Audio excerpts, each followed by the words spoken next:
What's the soup, guys? Welcome back to the channel. Today we're going to continue to look back at old TV shows and pop culture moments in an effort to reawaken our sense of wonder. Why? Because I'm trying to feel something, and you remember feelings, right? From when you were a kid, remember? When everything was joyous and magical? Listen, guys, I do not know what was in the waters in the Comedy Central offices in the 2010s, but whatever it is, we need to hunt it down, find it, and inject it straight into our eyeballs, because whatever was in the water was magic. As most of you might be well aware by now, I have a tendency to look back at how much cooler and better TV shows and movies used to be. And I hate to break it to you, but today's video is no exception. Today we're going to look at the absolute unit of a network or channel Comedy Central was in the 2010s, and how basically every big TV show and comedian from that era has shaped culture and humor today. First of all, let's just go down the list of absolute fucking monsters this network had. The Daily Show, The Kroll Show, Workaholics, The Comedy Central Roast,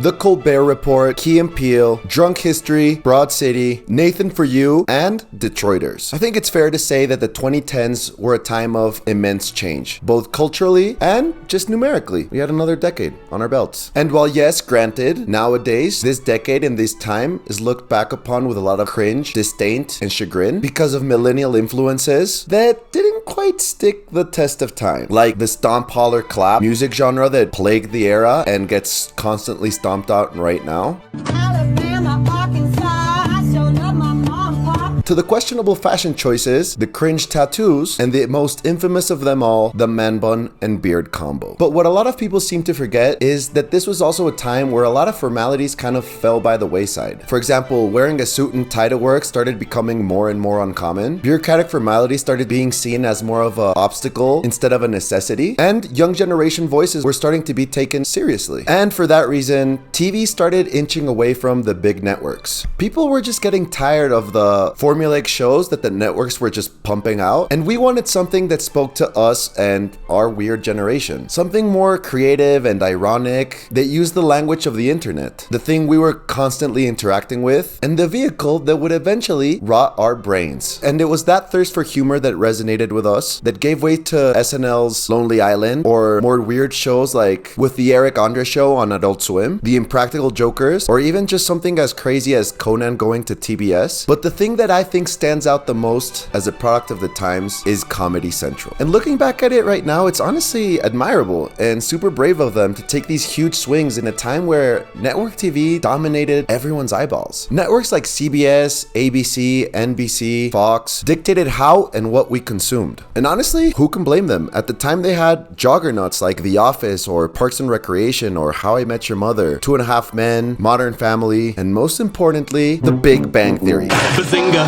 Funny, right? Because they're smart. It's funny because they're nerds. It's funny because they're socially awkward. So to think that a B-tier network that was mostly known for airing reruns of South Park and random 80s sitcom syndication was about to take over the cultural relevancy of a whole generation? Unheard of. Crazy. You'd be sent to the loony bin and been forced to watch reruns of The Nanny until your eyes popped out.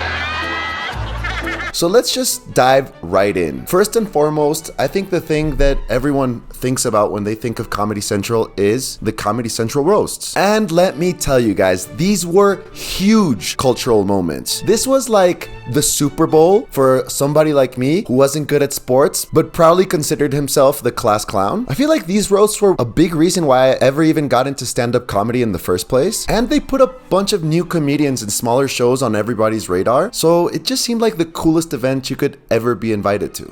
I think the first roast I ever watched was Charlie Sheen's roast after his historical crash out in 2011. I think this was the first time anyone in the public eye crashed out so violently and just unapologetically leaned into it. He literally did not hide it. Charlie took the reins of his own insanity and just came up with timeless classics like Winning or I am on a drug. It's called Charlie Sheen. It's not available because if you try it once, you will die. Your face will melt off and your children will weep over your exploded body. And I still to this day aspire. No, I don't. I don't aspire to be like that. One of the ways in which he took the reins of his own narrative was by doing the Comedy Central roast. And as crazy as it might seem, it kind of worked. After that roast, everyone just kind of like came to terms with the fact that he was a maniac who loved to party, and there wasn't anything wrong with that, for him at least. And yeah, hindsight is 2020, and sure, it didn't end great for him. I think he's like broke and doesn't speak to his family. Not totally sure. But hey, who's to say? Maybe partying nonstop in a house full of adult actresses and a substance abuse problem will turn out different for you. Don't try it, but if you do, let me know. And then came the James Franco roast, which had some of the funniest comedians at the time in one room busting each other's balls. Seeing then James Franco, an absolute icon of Hollywood, who turned out to be a weirdo, up there with his best friends Seth Rogen, Jonah Hill, Nick Kroll, Sarah Silverman, Aziz Ansari, and SNL legends Andy Samberg and Bill Hader, was that of a fever dream. Was like when the Teenage Mutant Ninja Turtles teamed up with the Power Rangers in the ultimate crossover episode. And then after the James Franco roast came the Bieber roast, which, mind you, at the time, every single dude my age despised. And dare I say, the roast actually helped humanize him. And honestly, I think I started liking him a little bit after watching him just take the roast. I know it made a lot of the guys my age at least tolerate him. And their cultural relevance were huge. They were constantly referenced in TV shows like SNL or Family Guy or even The Office. Everyone talked about them. I remember me and my friends would try to recreate the jokes at lunch after they would come out for a week straight. But that was just the tip of the iceberg. The Comedy Central footprint had just begun. Because even today, I feel like a lot of the TV shows and references that came out then are constantly being referenced and still dominate my YouTube algorithm. So let's start with what I think is one of the most criminally underrated TV shows of the time, and that is Workaholics. And yeah, sure, on the surface it's just a stoner office comedy, but in reality it is so much more than that. And I first stumbled upon it in a moment in my life where I was just craving more The Office. And one day when scrolling Amazon Prime Video, it just popped up in my feed like a magical blunt rotation, and I didn't know if to expect an Office ripoff or an Office Space ripoff or a low effort Seth Rogen knockoff. But what I found was a refreshingly original story about three best friends, or should I say three best friend burnouts, who are refused to grow up and get themselves into all sorts of hijinks, dragging me along for a hilarious yet wholesome ride. This show also introduced me to Gillian Bell, who plays Gillian Belk, and honestly is one of the funniest TV characters ever. Hey, you know something? try that again, and this is gonna happen to your dick. Yeah, that's right. That's your ding dong in 2 pieces. Oh, I want you to hit me so bad right now. Just hit me. It's also worth adding that this show is what made me realize that I'm afraid of smoking the ganja. That grass, that reefer, that devil's lettuce, or that pot makes me scared, makes me paranoid, and I go to sleep to shut my brain off. So don't do drugs, kids. Then there was the fan favorite Key and Peele. Let's start with the controversy. This was a show that replaced the biggest hit Comedy Central has ever had or done. A spot that felt almost impossible to fill. And I'm of course talking about the Chappelle Show. The original sketch comedy show that launched not only one of the greatest comedians of our time, but the greatest voices. And the Chappelle Show has a tumultuous story. It ended abruptly, and whether you call it being canceled or being strong-armed by the network, before Comedy Central's big 2010 restructure, Dave Chappelle left the network feeling wronged and disillusioned. Rightfully so. And that's a story that definitely deserves its own video, but from the ashes of the Chappelle Show came Key and Peele. I still don't know how these two comedy legends found each other, but I'm glad they did, because together they gave us some of the funniest, most wholesome sketch comedy TV show of the 2010s. And their sketches and characters weren't just relevant at the time. They're still constantly being referenced, from people I know to myself, constantly. And this show gave way to some of my favorite quotes of all time. I might not be loco, but you know who is loco? My friend, Mr. Basura Head. He's dumping the garbage. Hi, I'm the most local person in here.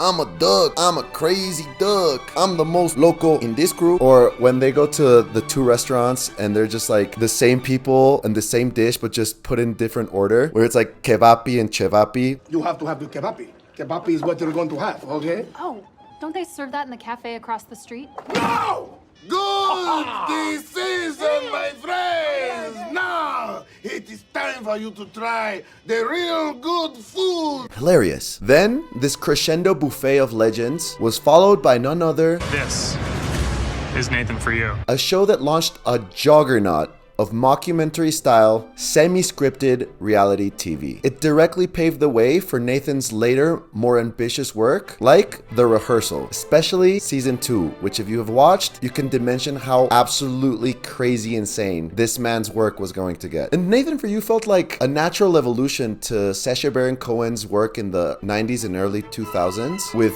The Ali G Show. And while Sacha Baron Cohen created some over-the-top characters like Bruno or Borat, Ali G, or his later characters in shows like Who is America, which is another criminally underrated show by the way, Nathan took a more laid-back, deadpan, ultra-ironic approach. You never quite knew where the character ended and Nathan began, because on the surface, Nathan For You was just a fake documentary about an incompetent small business consultant coming up with bizarre marketing ideas for small businesses. But underneath, it's the story of a awkward, self-conscious man trying to find connection and friendship in a world where no one really quite gets him or understands him, which is pretty sad. He leans into his supposed business expertise, backed by really good grades from one of Canada's top business schools, to help people whether they want it or not. And the final season, specifically the last episode, was one of the first times where TV just seemed to make reality snap. I remember finishing watching it and just being like, what did I just watch? Like, how much of that was real? It just seemed that like what was real and what was entertainment just kind of bent into one. And for those of you who have watched it, you know what I mean. And for those of you who haven't, check it out. It's honestly sad and raw and just a real self-look at humanity. I don't know if you know what I'm saying, but for those of you that did watch it, it's a trip. Then there was Detroiters. After SNL, Tim Robinson seemed to be destined to just fade into obscurity. It just seemed like his comedic voice didn't quite translate into SNL's pacing and tone. And as a character, it didn't seem like he got the platform to shine or let his voice be heard comedically. Underappreciated and underutilized, it just seemed like he was destined to fade. But enter Detroiters, a Lauren Michaels produced show, greenlit at Comedy Central, and honestly one of the most beautifully told stories of two best friends that the network has ever aired. The show follows two best friends and admin navigating the local TV marketing scene in Detroit. And if Mad Men was the sexy, romanticized version of Ad Men in the 60s, Detroiters is the absurd, oddly quirky version of what Ad Men really are. Seeing Sam and Tim taking on the world together and trying to grow the small ad firm that Tim's dad left behind for them to take care of after he went Bugs Bunny nuts. Talking to him is like talking to Bugs Bunny. Well, then you tell him what's up, Doc. Is hilarious. And Tim and Sam's friendship in the show works on two levels because while on the show they're best friends, in real life I think Tim is Sam's mentor from either the Groundlings or one of those sketch comedy groups in Chicago, I want to say. So you could really feel the real life comedic chemistry. And this show gave Sam Richardson his time in the light and put him on the map. And later, obviously, gave way to one of today's most beloved, quoted, and watched shows on Netflix, Tim Robinson's I Think You Should Leave. The absurd, rage-fueled, awkward comedy sketch show whose influence you can honestly see in almost every sketch comedy artist right now, or improv guys. And then there are the shows that I didn't quite watch when they were airing or at the time, but I've learned to like way later, like Broad City, just as absurd and crazy and wacky as Workaholics, but groundbreaking in its own way. And it's honestly awesome to see just this type of comedy being done by female writers and creators. It's silly and messy and just unapologetically ridiculous. Then there's Drunk History, which was just a fun way to learn about history in which people would reenact different relevant historical events with famous actors. There's a really funny one with Danny DeVito. There's a great one with Jack Black. But yeah, it's just pieces of story told realistically, not romanticized, with a great comedic element. Then there's The Kroll Show, another sketch comedy show that Nick Kroll just created and has given way to one of my absolute favorite sketches, which is the European Hostel one, where he explains what the basic day in Europe is for the average European. For breakfast, we'll do something cool, like have a cigarette and like a bar of chocolate. And then we go for work for like 1/2 hour, 2.5 hours. And till this day, I still quote it every time I'm on the other side of the pond. And finally, there's The Daily Show and The Colbert Report. I think at the time I was just way too young to care or be interested in current political happenings. I was living in Mexico, so I didn't really keep up with politics in the States. But later on in my life, just trying to stay relevant, having a way to watch the news in such a brilliantly told way with Jon Stewart at the helm is great. And then The Colbert Report, which I've only seen clips of, I think is very necessary today. I think it should definitely come back. I think The Colbert Report would be a welcome addition addition to the entertainment medium today, given that Stephen Colbert's show was unfortunately canceled recently for whatever reasons. Yeah, I watched a little of The Daily Show when Trevor Noah was on it, and that's what got me hooked, but I still think I like Jon Stewart's voice a little bit more. And even what they're doing now with Ronnie Chang and the rest of the gang, I think is just amazing. And it doesn't seem preachy, if that makes sense. I think it's a lot wittier than when Trevor Noah was at the helm. So not knocking Trevor Noah, I just really like what they're pumping out right now. Anyway, all this to say, what the fuck was happening in the Comedy Central offices in the 2010s? It's honestly insane that not one streaming service is pumping out the same amount of absolute fire that this one B-tier network was in one decade. And I don't know what it was. I don't know if it was just the office culture there at the time or the big leadership shakeup that left a lot of the people who wouldn't normally make decisions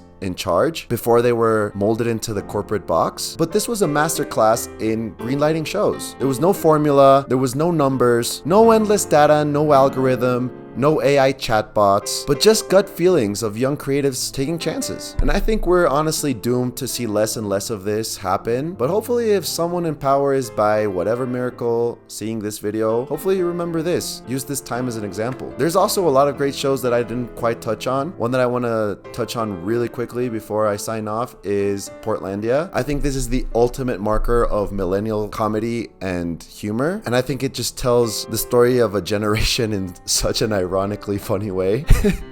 It's so self-deprecating of our fashion and music choices that I think whoever hasn't watched it should absolutely check it out. That's another Fred Armisen show done by Lauren Michaels as well. But yeah, there's a bunch of others that I'm sure I'm forgetting. But anyway, don't forget to like, comment, subscribe, ring that bell. It really helps out this channel. And yeah, keep tuning in. Keep checking out what I'm putting out. And until next time, peace.